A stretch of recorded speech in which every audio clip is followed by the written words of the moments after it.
2025 সালের কবে পড়েছে ধনতেরাস? কেনাকাটার শুভ ক্ষণই বা কখন? ধনত্রয়োদশীর এই শুভ ক্ষণে বাড়িতে নিয়ে আসুন এই 5টি জিনিস। মায়ের আশীর্বাদে অসীম সৌভাগ্যশালী হবেন। ধনলক্ষ্মী স্বয়ং আপনার গৃহে অধিষ্ঠান করবেন। নমস্কার বন্ধুরা, ইন্সপায়ারিং উইথ পিয়ালি চ্যানেলের আরও একটি নতুন পর্বে আপনাদের সকলকে জানাই স্বাগত। বন্ধুরা, আশা করছি ঈশ্বরের আশীর্বাদে আপনারা প্রত্যেকেই ভালো আছেন এবং সুস্থই আছেন।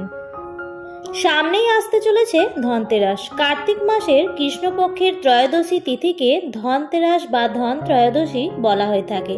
এই দিন দেবী লক্ষ্মী, কুবের ও ধন্বন্তরী দেবের পুজো করা হয়। কোজাগরী লক্ষ্মী পুজো থেকে শুরু করে দীপান্বিতা অমাবস্যা পর্যন্ত এই সময়কালকে বলা হয়ে থাকে মহালক্ষ্মীর আবির্ভাবের সময়কাল। আর এই সময়ের মধ্যেই পড়ে ধনতেরাস। এই দিনটি শাস্ত্র অনুসারে একটি অত্যন্ত গুরুত্বপূর্ণ দিন। বলা হয় এই পবিত্র দিনেই মা লক্ষ্মীর প্রতীকযুক্ত কোনো জিনিস যদি আপনি বাড়িতে কিনে আনেন, তাহলে যে জিনিসটি কিনে আনছেন তার সঙ্গে সঙ্গে মা লক্ষ্মীও স্বয়ং সেই গৃহের মধ্যেই প্রবেশ করেন। এই কারণে ধনতেরাসের দিন আমরা ঘরে সুখ, শান্তি ও সমৃদ্ধির লাভের জন্য মা লক্ষ্মীর প্রতীকযুক্ত বিভিন্ন সামগ্রী কিনে নিয়ে আসি এবং মা লক্ষ্মীর আশীর্বাদে ঘরে তৈরি হয় নানা প্রকার অর্থ প্রাপ্তির যোগ। এক কথায় বলতে গেলে আমরা ধন লাভের জন্য, ধন প্রাপ্তির জন্য এই দিন কেনাকাটা করে থাকি। সবার প্রথমেই আপনাদের জানিয়ে দিই 2025 সালের ধন ত্রয়োদশী কবে পড়েছে, কেনাকাটার শুভ সময় বা কখন পঞ্জিকা অনুসারে, এবং এই বিশেষ দিনে কোন কোন সামগ্রী ঘরে নিয়ে আসবেন। এখানে আমি কিছু সামগ্রীর কথা উল্লেখ করে দেব। চেষ্টা করবেন তার থেকে একটি বা দুটি সামগ্রীও ধনতেরাসের দিন বাড়িতে নিয়ে আসার। এর ফলে পরিবারের মঙ্গল হবে, পরিবারের অর্থপ্রাপ্তির যোগ তৈরি হবে। অর্থ যেখান থেকেই হোক আসবে আপনার পরিবারে। তাই আমার সকল বন্ধুদের অনুরোধ করব, আজকের ভিডিওটি একদমই স্কিপ না করে সম্পূর্ণ দেখুন এবং দেখার পর যদি ভালো লাগে তাহলে অবশ্যই ভিডিওটিতে লাইক করবেন এবং কমেন্টে লিখবেন জয় মা লক্ষ্মীর জয়। এবং বন্ধুরা, ভিডিওটি শেয়ার করবেন আপনাদের নিকট আত্মীয় স্বজন এবং বন্ধু বান্ধবদের সাথে। চলুন বন্ধুরা, আসা যাক মূল পর্বে। প্রথমেই আপনাদের জানিয়ে দিই এই বছর ধন ত্রয়োদশী কখন পড়েছে। পঞ্জিকা অনুসারে পূর্ণাঙ্গ সময়সূচি।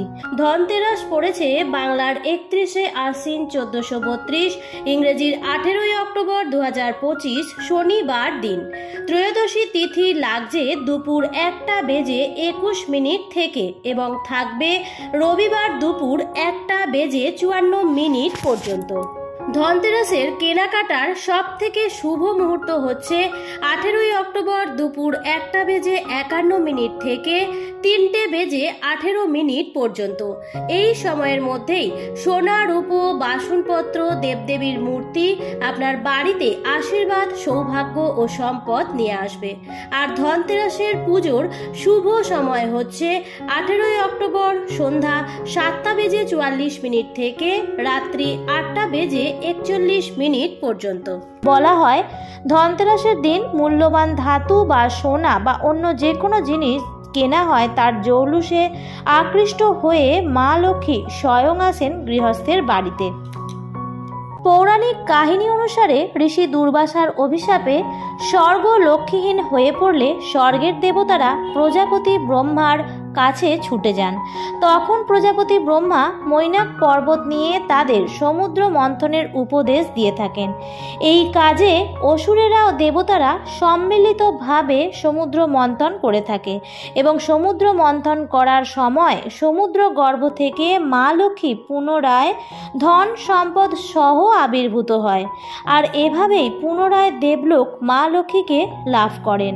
দেবতাদের এই লক্ষ্মী লাভের ঘটনাটি ঘটেছিল কার্তিক মাসের কৃষ্ণপক্ষের এই ত্রয়োদশী তিথিতে। সেই কারণেই এই দিনটিকে উদযাপন করার জন্য ধরাধামে মা লক্ষ্মীর পূজা অর্চনা করা হয়ে থাকে। হারিয়ে যাওয়া লক্ষ্মীকে ফিরিয়ে আনার উপাসনাই হচ্ছে ধনতেরাস। আর মায়ের আশীর্বাদ পাওয়ার জন্য প্রত্যেকেই এই দিন বিভিন্ন মূল্যবান অলংকার বা ধাতু কিনে থাকেন। আগেকার দিনে অবাঙালিদের মধ্যে এই ধনতেরাসের উৎসব প্রচলিত ছিল, কিন্তু এখন এই উৎসবকে আপন করে নিয়েছে বাঙালিরাও, কারণ তারা ধনতেরাসের উৎসব থেকে পেয়েছে ভালো ফল। তাদের অনুকরণ করেই ধনী থেকে সাধারণ সবাই মেতেছে এই উৎসবে। আজকের ভিডিওতে আমি আপনাদের জানিয়ে দেব ধনতেরাসে কোন জিনিসগুলি আপনারা কিনতে পারেন। ধনতেরাসে সোনা রূপো কেনা যে ভালো তা আমরা প্রত্যেকেই জানি। সোনা রূপা ছাড়াও আপনারা আর কি কি কিনতে পারেন চলুন তা জেনে নেওয়া যাক। ধনতেরাসে মূল্যবান ধাতু কেনা অত্যন্ত ভালো, তাই তো সবাই সোনা বা রূপো কিনে থাকেন, কারণ সোনা একটি অত্যন্ত মূল্যবান ধাতু এবং সোনার অলংকার যদি সেই দিন নিয়ে আসা হয় তাহলে মনে করা হয় সোনার সাথে মা লক্ষ্মী স্বয়ং গৃহস্থ বাড়িতে প্রবেশ করেন। তাই যাদের সামর্থ্য থাকে তারা সবাই সোনা বা রূপোর জিনিস কিনে থাকেন, কিন্তু সবার পক্ষে তো আর সম্ভব হয় না সোনা বা রূপো কেনার। তবে বন্ধুরা, যে কোনো ধাতু আপনারা কিনতে পারেন। যে কোনো ধাতু বলতে আমি এখানে তামা, পিতল বা কাঁসাকে বোঝাচ্ছি। আমাদের পুজোর ঘরে নানা প্রকার সামগ্রী তামার বা পেতলের বা কাঁসার হয়ে থাকে। আপনারা চাইলে পুজোর যে কোনো বাসন কিনতে পারেন। বন্ধুরা, এই দিন সব থেকে ভালো হচ্ছে কেনা ঘট বা প্রদীপ। পিতলের ঘটি বা প্রদীপ আপনারা কিনে আনতে পারেন, তবে এই ঘটি বা প্রদীপটি যেন পিতল, কাঁসার বা তামার যেন হয়, স্টিলের কোনো জিনিস কিনবেন না। তবে বন্ধুরা, ঘটি যখন কিনে আনবেন তখন এই ঘটিটি ফাঁকা অবস্থায় নিয়ে আসবেন না। ঘটিটি নিয়ে যখন ঘরে ঢুকবেন তখন সেই ঘটিটিতে জল দিয়ে পূর্ণ করবেন, অথবা শস্য দিয়েও পূর্ণ করতে পারেন। এছাড়াও পুষ্প অর্থাৎ ফুল দিয়ে পূর্ণ করেও ঘরে ঢুকতে পারেন। খালি ঘটি নিয়ে ঘরে ঢুকবেন না। এবং তারপর সন্ধেবেলায় আপনারা যা যা জিনিস কিনে এনেছেন, আপনারা যদি সোনার কোনো জিনিস অথবা রূপোর কোনো জিনিস নিয়ে আসেন, সেগুলিও মা লক্ষ্মীর চরণের কাছে রেখে তারপরেই কিন্তু সেগুলি আপনারা আপনাদের লকারে রাখতে পারেন অথবা ব্যবহারও করতে পারেন। সোনা, রূপা বা ধাতুর জিনিস বাদ দিয়েও আপনারা নিয়ে আসতে পারেন ঝাড়ু। হ্যাঁ বন্ধুরা, নারকেল বা খেজুর পাতার তৈরি ঝাড়ু আপনারা নিয়ে আসতে পারেন ধনতেরাসের দিন। বন্ধুরা, মা লক্ষ্মী এমন কোনো বাড়িতে থাকেন না যে বাড়ি নোংরা, অপরিষ্কার ও অপরিচ্ছন্ন। আর ঘর বাড়ি পরিষ্কার করতে আমরা যে জিনিসটি ব্যবহার করি তা হলো ঝাড়ু বা ঝাঁটা। সকালবেলায় যে বাড়িতে ঘরে ঝাড়ু দেওয়া হয় না সেই বাড়িতে কখনোই মা লক্ষ্মী প্রবেশ করেন না। তাই ঝাড়ু কিন্তু মা লক্ষ্মীর প্রতীক। পরিষ্কার পরিচ্ছন্ন ঘরেই মা লক্ষ্মী প্রবেশ করেন, তাই আপনারা ঝাড়ু নিয়ে আসতে পারেন। তবে প্লাস্টিকের ঝাড়ু কিন্তু আনবেন না। কম বেশি প্রত্যেকেরই ঝাড়ু ঘরে নিয়ে আসা সম্ভব। এছাড়াও আপনারা নিয়ে আসতে পারেন শ্রীযন্ত্র। আপনারা মা লক্ষ্মী এবং কুবেরের শ্রীযন্ত্র নিয়ে আসতে পারেন এই ধন ত্রয়োদশীর দিন। মা লক্ষ্মীর সামনে রেখে পুজো করাও কিন্তু অত্যন্ত ভালো। আপনারা ধনতেরাসের দিন শ্রীযন্ত্র আনতে পারেন এবং ঠাকুরের সিংহাসনে সেটি রাখতে পারেন। এবং ধন ত্রয়োদশীর দিন বাড়িতে শ্রীযন্ত্র স্থাপন করলে মা লক্ষ্মী চিরস্থায়ী হয়। ধনতেরাসের দিন মা লক্ষ্মীর অত্যন্ত প্রিয় কড়ি আপনারা বাড়িতে নিয়ে আসতে পারেন। এছাড়াও ধনে নিয়ে আসতে পারেন। হ্যাঁ বন্ধুরা, অনেকের পক্ষেই কিন্তু সোনা, রূপা, ধাতু বা অনেক দামি জিনিস কেনা সম্ভব হয় না। তাই তাদের উদ্দেশ্যে বলবো তারা অবশ্যই সামান্য 5 টাকা খরচ করে আপনারা গোটা ধনে নিয়ে আসুন এবং এই গোটা ধনেটি সন্ধেবেলায় মা লক্ষ্মীর চরণের কাছে রেখে দেবেন। বন্ধুরা, ধনতেরাসের দিন গোটা ধনে বাড়িতে আনলে তার সাথে সাথে সুখ, সম্পত্তি, সমৃদ্ধিও বাড়িতে আসে। ধন ত্রয়োদশীর দিন বাড়িতে নিয়ে আসুন রান্নাঘরের আরও এই দুটি জিনিস। এর সাথে সাথে সৌভাগ্য লক্ষ্মীও কিন্তু আপনার গৃহে প্রবেশ করবেন। প্রথম হচ্ছে হলুদ এবং দ্বিতীয় জিনিসটি হচ্ছে সৈন্ধব লবণ। এই দুটি জিনিস আপনারা নিয়ে আসতে পারেন এবং এই দুটি জিনিসের সাথে সাথে বাড়িতে সুখ, সমৃদ্ধি আসবে। তাই ধনতেরাসের দিন খুব সামান্য পয়সা খরচ করে রান্নাঘরের এই দুটি জিনিস আনতে কিন্তু একদমই ভুলবেন না। কড়ির মতো মা লক্ষ্মীর আরও একটি অত্যন্ত প্রিয় জিনিস হচ্ছে গোমতী চক্র। এটিও আপনারা পেয়ে যাবেন দশকর্মার দোকানে। এটিও আপনারা বাড়িতে নিয়ে আসতে পারেন।